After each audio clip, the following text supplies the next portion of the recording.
മുമ്പ് സൂചിപ്പിച്ചല്ലോ, അള്ളാഹുവിന്റെ റസൂലിന് നേരത്തെ സുബഹിന്റെ സന്ദർഭത്തിൽ നല്ല ആശ്വാസമുണ്ട് എന്ന് തോന്നിപ്പിച്ചിരുന്നു. പള്ളിയിൽ സുബഹ് നമസ്കാരം നടക്കുമ്പോൾ അവിടുന്ന് അങ്ങോട്ട് നോക്കിയിട്ട് പുഞ്ചിരിക്കുക പോലും ചെയ്തിട്ടുണ്ട്. ആ പ്രവാചകൻ സ്വല്ലല്ലാഹു അലൈഹി വസല്ലം ഇത്ര പെട്ടെന്ന് വിട പറഞ്ഞോ എന്നുള്ളത് അംഗീകരിക്കാൻ പ്രയാസമായിരുന്നു. അദ്ദേഹം നേരെ പള്ളിയിലേക്ക് കയറി. ഉമർ റളിയല്ലാഹു അൻഹു തന്റെ വാള് മൂരിപ്പിടിച്ചുകൊണ്ട് പള്ളിയിലേക്ക് വന്നു. ഇന്ന റിജാലൻ മിനൽ മുനാഫിഖീന യസ്ഇമൂന അന്ന റസൂലുള്ളാഹി സ്വല്ലല്ലാഹു അലൈഹി വസല്ലം തവഫിയ. മുനാഫിഖുകൾ പറയുന്നുണ്ട് റസൂലുള്ളാഹി സ്വല്ലല്ലാഹു അലൈഹി വസല്ലം വഫാത്തായിരിക്കുന്നു എന്ന്, മരണപ്പെട്ടിരിക്കുന്നു എന്ന്. വഇന്ന റസൂലുള്ളാഹി സ്വല്ലല്ലാഹു അലൈഹി വസല്ലം മാ മാത, അല്ലാഹുവിന്റെ റസൂൽ വഫാത്തായിട്ടില്ല. ലാകിൻ ദഹബ ഇലാ റബ്ബിഹി, അദ്ദേഹം തന്റെ റബ്ബിലേക്ക് പോയിരിക്കുകയാണ്. കമാ ദഹബ മൂസ ഇബ്നു ഇമ്രാൻ, മൂസ അലൈഹിസ്സലാത്തു വസ്സലാം തൗറാത്ത് സ്വീകരിക്കാൻ പോയതുപോലെ പോയതാണ്. ഫഗാബ അൻ ഖൗമിഹി, തന്റെ ജനതയിൽ നിന്നും അദ്ദേഹം വിട്ടുനിന്നതുപോലെ. 40 ലൈല, 40 ദിവസം വിട്ടുനിന്നതുപോലെ. തൗറാത്ത് സ്വീകരിക്കാൻ വേണ്ടി പോയതുപോലെ, തൗറാത്ത് സ്വീകരിക്കുന്നത് പോലെ അദ്ദേഹം അല്ലാഹുവിങ്കലേക്ക് പോയതാണ്. സുമ്മ റജഅ ഇലൈഹിം ബഅദ അൻ ഖീല ഖദ് മാത, ആ സന്ദർഭത്തിൽ 40 ദിവസം മൂസ അലൈഹിസ്സലാത്തു വസ്സലാം വിട്ടുനിന്നപ്പോൾ അദ്ദേഹം മരണപ്പെട്ടിരിക്കുന്നു എന്ന് കിംവദന്തി പരത്തിയ ആളുകളുണ്ട്. അതുപോലെ നബി സല്ലല്ലാഹു അലൈഹി വസല്ലം മരണപ്പെട്ടിരിക്കുന്നു എന്നുള്ള വാർത്തകൾ പരക്കുകയാണ്. മുമ്പ് ഉഹദിലുണ്ടായതുപോലെ നബി മരണപ്പെട്ടു എന്ന് മുനാഫിഖുകളാണ് പറയുന്നത്. വല്ലാഹി ല യർജിഅന്ന റസൂലുള്ളാഹി സ്വല്ലല്ലാഹു അലൈഹി വസല്ലം, അല്ലാഹുവിന്റെ റസൂൽ സ്വല്ലല്ലാഹു അലൈഹി വസല്ലം തിരിച്ചു വരിക തന്നെ ചെയ്യും. വല യഖ്തഅന ഐദി റിജാലിൻ വഅർജുലഹും യസ്ഇമൂന അന്നഹു മാത.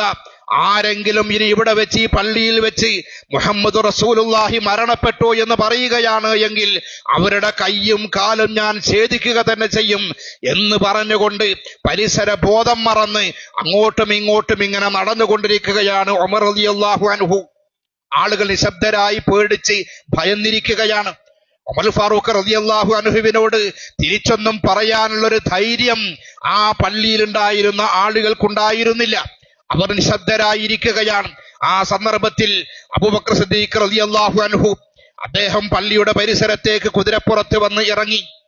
എന്നിട്ട് അദ്ദേഹം പള്ളിയിലൂടെ ആയിഷ റളിയല്ലാഹു അൻഹായുടെ, അല്ലാഹുവിന്റെ റസൂൽ മരണപ്പെട്ടിരിക്കുന്ന, അല്ലാഹുവിന്റെ റസൂലിന്റെ ജനാസ കിടത്തിയിരിക്കുന്ന ആ പള്ളിയിലേക്ക്, ആ വീട്ടിലേക്ക് അദ്ദേഹം നടന്നു കയറി. അല്ലാഹുവിന്റെ റസൂലിനെ അദ്ദേഹം കണ്ടു. പുതപ്പിട്ട് ശരീരം വസ്ത്രം കൊണ്ട് മൂടിയിട്ടുണ്ട്. ഫകശഫ അൻ വജ്ഹിഹി, അദ്ദേഹത്തിന്റെ മുഖത്ത് നിന്നും ആ തുണി അദ്ദേഹം മാറ്റി.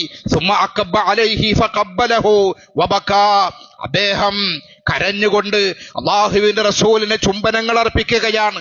എന്നിട്ട് അദ്ദേഹം പറയുന്നുണ്ട്, എന്തൊരു സുഗന്ധമാണ് നബിയെ, ജീവിച്ചിരിക്കുമ്പോഴും സുഗന്ധം, മരിച്ചപ്പോഴും സുഗന്ധം എന്ന് പറഞ്ഞുകൊണ്ട് അദ്ദേഹം പറയുന്നുണ്ട്, ഇന്നക മയ്യിത്തുൻ വ ഇന്നഹും മയ്യിത്തൂൻ, അങ്ങ് മയ്യിത്തായിരിക്കുന്നു, അങ്ങ് മരണപ്പെട്ടിരിക്കുന്നു, അവരും മരിച്ചവരാണ് എന്നുള്ള വിശുദ്ധ ഖുർആനിന്റെ ഒരു ആയത്ത് അദ്ദേഹം അവിടെ വെച്ച് ഓതുന്നു. എന്നിട്ട് അദ്ദേഹം പറഞ്ഞു, ലാ യജ്മഅ അല്ലാഹു അലൈക മൗതതൈൻ, അല്ലാഹു താങ്കൾക്ക് 2 മരണം നൽകിയിട്ടില്ല.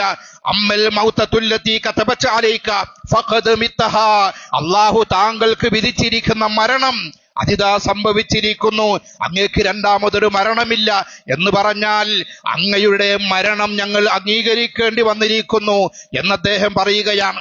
പള്ളിയിലെപ്പോഴും ഉമർ ഫാറൂഖ് റളിയല്ലാഹു അൻഹുവിന്റെ ആ ശബ്ദമുയരുകയാണ്. അദ്ദേഹത്തിന് ഒരിക്കലും അല്ലാഹുവിന്റെ റസൂൽ മരണപ്പെട്ടു എന്ന് അംഗീകരിക്കാൻ കഴിയുന്നില്ല. അബൂബക്കർ സിദ്ദീഖ് റളിയല്ലാഹു അൻഹു അദ്ദേഹം പതിയെ പള്ളിയിലേക്ക് കടന്നു വന്നു. പള്ളിയിൽ വന്നപ്പോൾ ഉമറിനെ കാണുന്നുണ്ട്. ഇജ്ലിസ് യാ ഉമർ, ഉമറിനോട് അടങ്ങാൻ പറഞ്ഞു, ഇരിക്കാൻ പറഞ്ഞു. പക്ഷേ ഫഅബാ ഉമർ, അദ്ദേഹം അത് അംഗീകരിക്കാൻ സന്നദ്ധനല്ല, അദ്ദേഹം അത് സ്വീകരിക്കാൻ സന്നദ്ധനല്ല. അപ്പോൾ അബൂബക്കർ സിദ്ദീഖ് റളിയല്ലാഹു അൻഹു അദ്ദേഹം മിമ്പറിലേക്ക് കയറി. എന്നിട്ട് അന്തും സ്വലാത്തും പറഞ്ഞു, അമ്മാ ബഅദ് പറഞ്ഞു.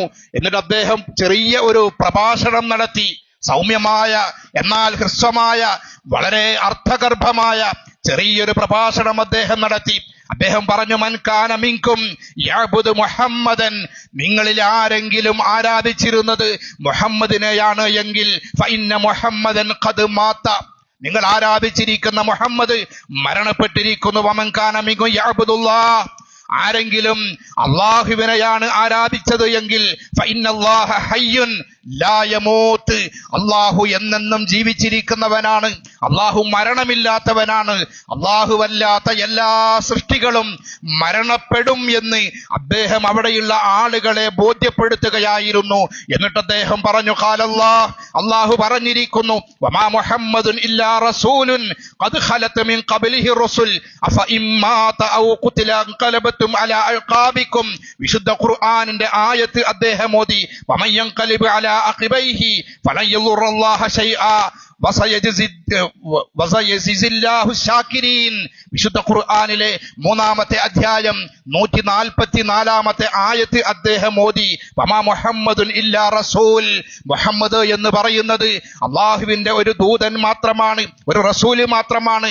അത് ഖലത്ത് മിൻ ഖബ്ലിഹി റസുൽ, മുമ്പും ദൂതന്മാര് വന്നിട്ടുണ്ട്, പ്രവാചകന്മാർ വന്നിട്ടുണ്ട്. അഫ ഇമ്മാത ഔ ഖുതില, അവർ കൊല്ലപ്പെടുകയോ അതല്ലെങ്കിൽ സ്വാഭാവികമായി മരണപ്പെടുകയോ ചെയ്തിട്ടുണ്ട്. അങ്ങനെ സംഭവിക്കുകയാണ് എങ്കിൽ, നിങ്ങൾ അതിൽ നിന്നും പിന്തിരിയുകയാണ് എങ്കിൽ, അത് അംഗീകരിക്കാൻ പ്രയാസപ്പെടുകയാണ് എങ്കിൽ, അല്ലെങ്കിൽ നിങ്ങളുടെ മതത്തിൽ നിന്ന് നിങ്ങൾ മാറാൻ നോക്കുകയാണ് എങ്കിൽ എന്ന് പറഞ്ഞുകൊണ്ടുള്ള വിശുദ്ധ ഖുർആനിന്റെ സൂക്തം ആയത്ത് അദ്ദേഹം ഓതുകയാണ്. ഇബ്നു അബ്ബാസ് റളിയല്ലാഹു അൻഹു പറയുന്നു, ലക അന്നന്നാസ ലം യഅലമു അന്നല്ലാഹ അൻസല ഹാദിഹിൽ ആയത ഹത്താ തലാഹാ അബൂബക്കർ. അബൂബക്കർ റളിയല്ലാഹു അൻഹു ആ ആയത്ത് ഓതിയപ്പോൾ അതപ്പോൾ ഇറങ്ങിയതാണോ എന്ന് ഞങ്ങൾക്ക് തോന്നിപ്പോയി, മുമ്പൊന്നും കേട്ടിട്ടില്ലാത്ത പോലെ ഞങ്ങൾക്ക് അനുഭവപ്പെട്ടു എന്നാണ്. ഉമർ ഫാറൂഖ് റളിയല്ലാഹു അൻഹു അദ്ദേഹം ശാന്തനായി, അദ്ദേഹം പറയുകയാണ്, വല്ലാഹി മാ ഹുവ ഇല്ലാ അൻ സമിഅതു അബൂബക്കറിൻ തലാഹ. അബൂബക്കർ റളിയല്ലാഹു അൻഹു ആ ആയത്തോതിയപ്പോൾ അതേ അനുഭവമാണ് എനിക്കുമുണ്ടായത്. ഫഅഖർതു ഹത്താ മാ തഖിൽനി റിജ്ലൈ വഹത്താ അഹ്വൈതു ഇലൽ അർളി ഹീന സമിഅതു തലാഹ. ആ ആയത്തോതി അല്ലാഹുവിന്റെ റസൂല് മരണപ്പെട്ടു എന്ന് ബോധ്യം വന്ന സന്ദർഭത്തിൽ എന്റെ കാലുകളൊക്കെ തളർന്നു പോയി, എനിക്കിങ്ങനെ ഭാരം തോന്നി, ഞാൻ ഭൂമിയിലേക്ക് തളർന്നങ്ങ് ഇരുന്നു പോയി.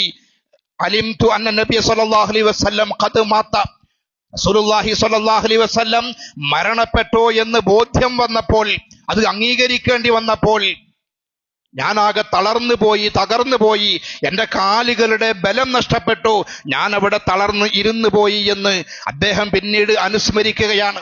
ഉമർ റളിയല്ലാഹു അൻഹു ശാന്തനായി, അദ്ദേഹം പരിസരബോധം വീണ്ടെടുത്തു. അദ്ദേഹത്തിന് മരണം അംഗീകരിക്കേണ്ടി വന്നു. ആളുകൾ ഇങ്ങനെ ഒഴുകി ഒഴുകി വന്നുകൊണ്ടിരിക്കുകയാണ്. ലോകത്തിന്റെ നേതാവിനെ, ഞങ്ങൾ മനസ്സിൽ ജീവനേക്കാൾ സ്നേഹിച്ച നേതാവിനെ ഒരു നോക്ക് അവസാനമായി കാണാൻ വേണ്ടിയിട്ട് ആളുകൾ ഇങ്ങനെ ഒഴുകി വന്നുകൊണ്ടിരിക്കുന്നു. നബി സല്ലല്ലാഹു അലൈഹി വസല്ലമയുടെ ജനാസ വീട്ടിൽ തന്നെ കിടക്കുകയാണ്. അങ്ങനെ ആളുകൾക്കിടയിൽ, സ്വഹാബികൾക്കിടയിൽ സംസാരങ്ങൾ ഉണ്ടായി. അള്ളാഹുവിന്റെ റസൂലിന് വേണ്ടി ജനാസ നമസ്കരിക്കണമല്ലോ, ഖബറടക്കണമല്ലോ. ഏതാണ്ട് ഒരു ദിവസത്തോളം കഴിഞ്ഞു. ചൊവ്വാഴ്ച രാവിലെയാണ്. അബൂബക്കർ സിദ്ദീഖ് റളിയല്ലാഹു അൻഹുവിനെ സമീപിച്ചുകൊണ്ട് സ്വഹാബികൾ ചോദിച്ചു, യാ സാഹിബ റസൂലില്ലാഹ്, അള്ളാഹുവിന്റെ റസൂലിന്റെ സഹോദര, അള്ളാഹുവിന്റെ റസൂലിന്റെ കൂട്ടുകാരാ, അയ്യുസല്ലി അലാ റസൂലില്ലാഹി, അള്ളാഹുവിന്റെ റസൂലിന് വേണ്ടി നമ്മൾക്ക് നമസ്കരിക്കണ്ടേ, ജനാസ നമസ്കരിക്കണ്ടേ? അദ്ദേഹം പറഞ്ഞു, ഞാൻ നമസ്കരിക്കണം. എങ്ങനെയാണ് നമസ്കരിക്കേണ്ടത്? അദ്ദേഹം പറഞ്ഞു, ഓരോ സംഘങ്ങളായിട്ട് പ്രവേശിക്കണം. ചെറിയ വീടാണ്. വിശുദ്ധ ഖുർആൻ അള്ളാഹുവിന്റെ റസൂലിന്റെ വീടിനെ കുറിച്ച് പറഞ്ഞത് ഹുജ്റത്ത് എന്നാണ്, ഒരു മുറി എന്നാണ്, ഒരു റൂം എന്നാണ്. അത്രത്തോളം ചെറിയ വീടാണ് അള്ളാഹുവിന്റെ റസൂലിൻ്റെത്. അവിടത്തേക്ക് ഒരുപാട് ആളുകൾക്ക് പോകാനും നമസ്കരിക്കാനും കഴിയില്ല. അപ്പൊ കഴിയുന്ന കുറച്ചാളുകൾ അങ്ങോട്ട് പ്രവേശിക്കണം. എന്നിട്ട് അവർ നമസ്കരിക്കണം, അവർ പ്രാർത്ഥിക്കണം, അവരെന്നിട്ട് പുറത്തേക്ക് വരണം, അടുത്ത സംഘം പ്രവേശിക്കണം. അങ്ങനെ അള്ളാഹുവിന്റെ റസൂലിന് വേണ്ടി നമസ്കരിക്കേണ്ടത് എന്ന് അദ്ദേഹം പറയുകയാണ്. ചൊവ്വാഴ്ച രാവിലെയാണ് റസൂലുള്ളാഹി സ്വല്ലല്ലാഹു അലൈഹി വസല്ലമയെ കുളിപ്പിക്കുന്നത്. ഉസാമത്ത് ബിൻ സൈദ് റളിയല്ലാഹു അൻഹു ശുക്രാൻ റളിയല്ലാഹു അൻഹു എന്നിവരാണ് അള്ളാഹുവിന്റെ റസൂലിനെ കുളിപ്പിക്കാൻ വേണ്ടി വെള്ളമൊഴിച്ചു കൊടുക്കുന്നത്. Ali Ibnu Abi Talib, Abbas Ibnu Abdul Muthalib, Fadl Ibn Abbas റളിയല്ലാഹു അൻഹു, കുസുബ് ഇബ്നു അബ്ബാസ് റളിയല്ലാഹു അൻഹു എന്നീ സ്വഹാബികൾ ചേർന്നുകൊണ്ടാണ് അള്ളാഹുവിന്റെ റസൂലിന്റെ നിശ്ചലമായ ശരീരം കുളിപ്പിക്കുന്നത്. അബ്ബാസ് റളിയല്ലാഹു അൻഹുവും കുസുബ് റളിയല്ലാഹു അൻഹുവുമാണ് നബി സല്ലല്ലാഹു അലൈഹി വസല്ലമയെ സൈഡിലേക്ക് ചെരിച്ചു കിടത്തുന്നത്. അങ്ങനെ നബി സല്ലല്ലാഹു അലൈഹി വസല്ലമയുടെ ജനാസ ആ സ്വഹാബികൾ കുളിപ്പിച്ചു.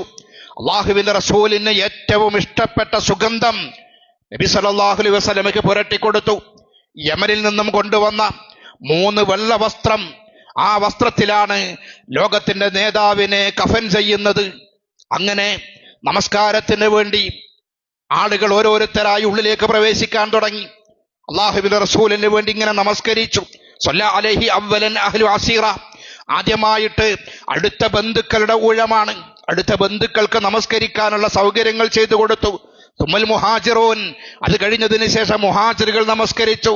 സുമ്മൽ അൻസ്വാർ, അത് കഴിഞ്ഞതിന് ശേഷം അൻസ്വാറുകൾ നമസ്കരിച്ചു. സുമ്മ റിജാൽ, അതും കഴിഞ്ഞ് പിന്നെ വരുന്ന ആളുകൾക്കെല്ലാം നമസ്കരിക്കാനുള്ള സൗകര്യങ്ങളാണ്.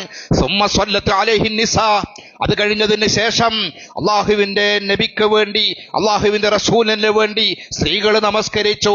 അതിനുശേഷം അസ്സുബിയാൻ, നബി സല്ലല്ലാഹു അലൈഹി വസല്ലമയ്ക്ക് വേണ്ടി കുട്ടികൾ നമസ്കരിച്ചു.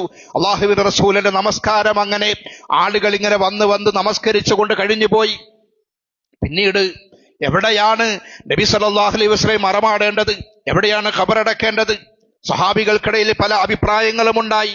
മക്കയിൽ മറമാടണമെന്ന്, മദീനയിൽ തന്നെയാണ് ഖബറടക്കേണ്ടത് എന്ന്, ബൈത്തുൽ മഖ്ദസിലാണ് അള്ളാഹുവിന്റെ റസൂലിനെ ഖബറടക്കേണ്ടത് എന്ന്, നബിയുടെ ബന്ധുക്കളൊക്കെ ജീവിക്കുന്ന തായിഫിലാണ് എന്ന്, നബി സല്ലല്ലാഹു അലൈഹി വസല്ലം ആദ്യമായി ജുമുഅ നമസ്കരിച്ച പള്ളിയിലാണ് എന്ന്, ഇങ്ങനെ വിവിധങ്ങളായ അഭിപ്രായങ്ങൾ ഉണ്ടായി. ഈ സന്ദർഭത്തിൽ അബൂബക്കർ സിദ്ദീഖ് റളിയല്ലാഹു അൻഹു ഇടപെട്ടു. അദ്ദേഹം പറഞ്ഞു, റസൂലുള്ളാഹി സ്വല്ലല്ലാഹു അലൈഹി വസല്ലം പറയുന്നത് ഞാൻ കേട്ടിട്ടുണ്ട്. ഇന്നി സമഅതു റസൂലുള്ളാഹി സ്വല്ലല്ലാഹു അലൈഹി വസല്ലം യഖൂൽ മാ ഖബല നബിയ്യുൻ ഇല്ലാ ദഫന ഹൈസു യഖ്ബിൽ, എവിടെയാണോ പ്രവാചകന്മാർ, നബിമാർ എവിടെയാണോ മരണപ്പെടുന്നത് അവിടെയാണ് ഖബറടക്കേണ്ടത് എന്ന് നബി സല്ലല്ലാഹു അലൈഹി വസല്ലം പറഞ്ഞതായിട്ട് ഞാൻ കേട്ടിട്ടുണ്ട് എന്ന് അബൂബക്കർ സിദ്ദീഖ് റളിയല്ലാഹു അൻഹു പറഞ്ഞു. അതോടുകൂടി ആ തർക്കവും അഭിപ്രായങ്ങളും അവിടെ അവസാനിച്ചു. നബി സല്ലല്ലാഹു അലൈഹി വസല്ലം മരണപ്പെട്ടത് ആയിഷ റളിയല്ലാഹു അൻഹായുടെ വീട്ടിലാണ്. ആയിഷ റളിയല്ലാഹു അൻഹായുടെ മസ്ജിദ് നബവിയോട് ചേർന്നുള്ള ആ വീട്ടിൽ തന്നെ ഖബറടക്കാൻ വേണ്ടി തീരുമാനമായി. അബൂ ത്വൽഹ റളിയല്ലാഹു അൻഹു ആണ് നബി സല്ലല്ലാഹു അലൈഹി വസല്ലമയ്ക്ക് വേണ്ടി ഖബർ വെട്ടിയത്. അലി റളിയല്ലാഹു അൻഹു, ശുക്രാൻ റളിയല്ലാഹു അൻഹു, ഫദ്ൽ റളിയല്ലാഹു അൻഹു, ഖുസൂം റളിയല്ലാഹു അൻഹു തുടങ്ങിയ ആളുകൾ, സ്വഹാബികൾ ചേർന്നുകൊണ്ട് നബി സല്ലല്ലാഹു അലൈഹി വസല്ലമയുടെ ശരീരം ഖബറിലേക്ക് വെച്ചു. അബൂബക്കർ സിദ്ദീഖ് റളിയല്ലാഹു അൻഹു ആദ്യമായി ആ ശരീരത്തിലേക്ക് മണ്ണിട്ടു. പിന്നീട് സഹാബികളെല്ലാം അള്ളാഹുവിന്റെ റസൂലിന്റെ ആ അവസാനമായി മണ്ണ് ചേർത്തു. അങ്ങനെ ചൊവ്വാഴ്ച അർദ്ധരാത്രി കഴിഞ്ഞതിന് ശേഷം ഏതാണ്ട് ബുധനാഴ്ചയിലേക്ക് പ്രവേശിച്ചതിന് ശേഷമാണ് നബി സല്ലല്ലാഹു അലൈഹി വസല്ലമയെ ഖബറടക്കുന്നത്. ആയിഷ റളിയല്ലാഹു അൻഹാ പറയുന്നുണ്ട്, നബി സല്ലല്ലാഹു അലൈഹി വസല്ലമയെ ഖബറടക്കി എന്ന്, മണ്ണിനടിയിലായി എന്ന് ഞങ്ങൾ അറിയുന്നത് കൈക്കോട്ടിന്റെ ശബ്ദം കേട്ടിട്ടാണ് എന്ന്. മണ്ണ് എടുത്തിടുന്ന ആ ശബ്ദം കേട്ടപ്പോഴാണ് നബി സല്ലല്ലാഹു അലൈഹി വസല്ലം ഭൂമുഖത്ത് നിന്നും മണ്ണിലേക്ക് പോയിട്ടുണ്ട് എന്ന് ഞങ്ങൾ മനസ്സിലാക്കുന്നത് എന്ന് ആയിഷ റളിയല്ലാഹു അൻഹാ പിന്നീട് അനുസ്മരിക്കുന്നുണ്ട്. നബി സല്ലല്ലാഹു അലൈഹി വസല്ലം മണ്ണിനടിയിലായി. തിരിച്ച് സ്വഹാബികളൊക്കെ വീട്ടിലേക്ക് വന്നു. നബിയുടെ ബന്ധുക്കളും മകളും പേരക്കുട്ടികളും എല്ലാവരുമുണ്ട്. നബി സല്ലല്ലാഹു അലൈഹി വസല്ലം അദ്ദേഹത്തെ ഖബറടക്കിയിരിക്കുന്നു എന്ന് അറിഞ്ഞപ്പോൾ പ്രിയപ്പെട്ട മകൾ ഫാത്തിമ റളിയല്ലാഹു അൻഹാ ചോദിക്കുന്നുണ്ട്, അതാബത് അൻഫുസുകും അൻ തഹ്സു അലാ റസൂലില്ലാഹി സ്വല്ലല്ലാഹു അലൈഹി വസല്ലം അത്തുറാബ്, എങ്ങനെയാണ് എന്റെ ഉപ്പയുടെ റസൂലുള്ളാഹി സ്വല്ലല്ലാഹു അലൈഹി വസല്ലമയുടെ ദേഹത്തേക്ക് മണ്ണിടാൻ, മണ്ണ് കോരിയിടാൻ നിങ്ങൾക്ക് തോന്നിയത്, ധൈര്യം വന്നത് എന്ന് ചോദിക്കുന്നുണ്ട്. അതൊരു വേദന നിറഞ്ഞ ചോദ്യമാണ്. അതുവരെ കൂടെയുണ്ടായിരുന്ന, എല്ലാറ്റിനും ഒപ്പമുണ്ടായിരുന്ന ആ പ്രവാചകൻ സല്ലല്ലാഹു അലൈഹി വസല്ലം വിട പറഞ്ഞു. ഈ ലോകത്ത് നിന്നും അദ്ദേഹത്തിന്റെ ഭൗതിക ശരീരവും മണ്ണിലേക്ക് പോയി. അതാണ് നബി സല്ലല്ലാഹു അലൈഹി വസല്ലമയുടെ ജീവിതത്തിലെ അവസാനത്തെ രംഗങ്ങൾ. ഇത് സംഭവിച്ചത് റബീഉൽ അവ്വൽ 12 എന്നുള്ളത് അടിവരയിട്ടുകൊണ്ട് ഒരിക്കൽ കൂടി ഓർമ്മിപ്പിക്കുകയാണ്. അള്ളാഹു നമ്മയെല്ലാം അനുഗ്രഹിക്കുമാറാവട്ടെ.